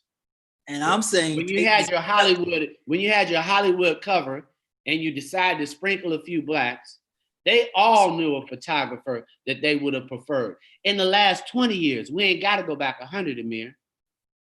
And I'm take the steps of now and build off the steps of now. You can't say take the steps after you've taken the money. If you done took the money, homie, then we got to really start talking about how, if you've discriminated against, I need a check coming back. Don't go with that mentality. Well, move on. You can bootstrap yourself from here, and you got millions of dollars that you've taken from me. I bought your covers. I bought your magazines. Those are the facts. And yet you've not invested in my community. That's economic rape. It's economic rape.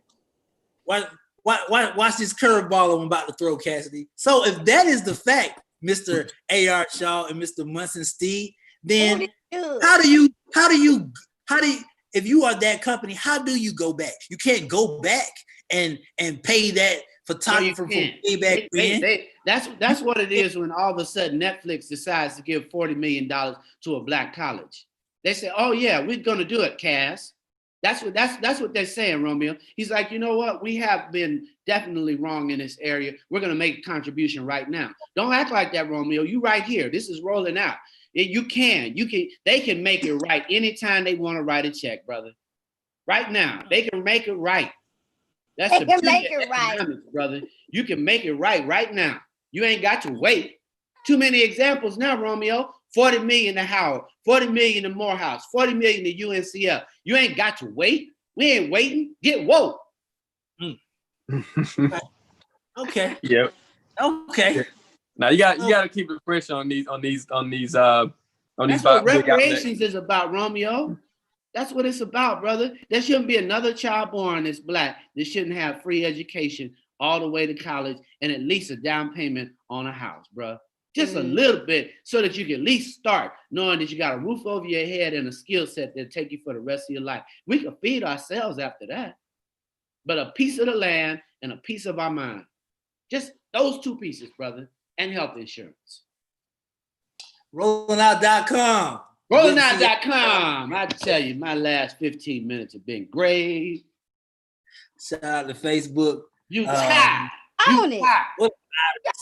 Own it. That was a heated debate. Me and Cassidy like. Get him out. That was good. A lot of truth. Get in that light.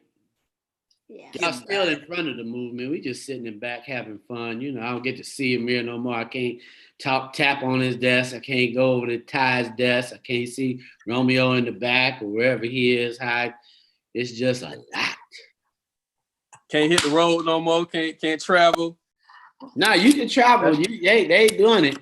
I can't believe you're not in Louisville. Just that is it. They say it's positive thoughts. Who's gonna start it off? You can try. Yeah, who's gonna start? 380. I can start it. Ain't no problem. I do it. Go ahead, Monty. No, I'm gonna start it. Ty. Oh, since they won their argument, I'm gonna start it. Hey, not win, brother. We have family debates. We are critical thinkers here. We have family debates and have fun. Love each other. Don't rob each other. That is not what we do. We are critical thinkers here. That we just want our community to love itself better. It's Wednesday, and my positive thought of the day, I'm gonna go in reference to the video I showed y'all. Black women protect black men, and black men protect black women. It's that simple and that easy. There shouldn't be no debate. I'm gonna pass it to Cass in the city. All right. My positive thought of the day is the difference between a good day and a bad day is your attitude.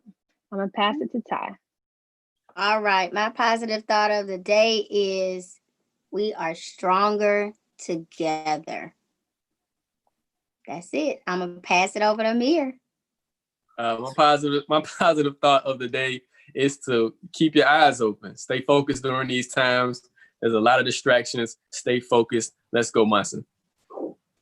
Hey, everybody. We want to thank you for tuning in to Rolling Out AM with Ty Cooper, Romeo International, Cass in the City, and A.R. Shaw. I think everybody had a great conversation about our truth.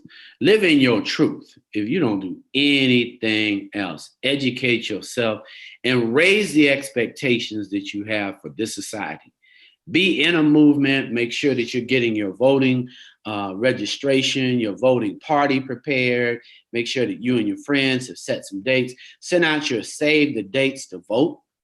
Send out your save the dates, the early voting to your friends, and definitely use your voice to lift up this movement. This is a movement. It will not stop. Don't let it stop. I think Amir Shah gave a real insightful idea. The discussion needs to continue. We must challenge what appears in front of our face as to seem normalized and friendly.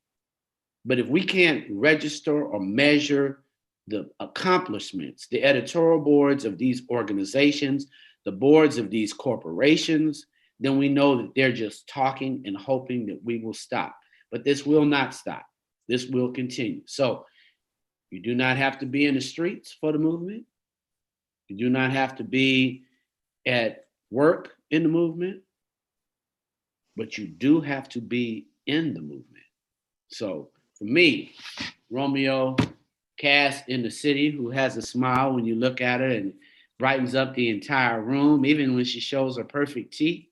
And Ty Cooper, who so elegantly, entrepreneur, has such wattage.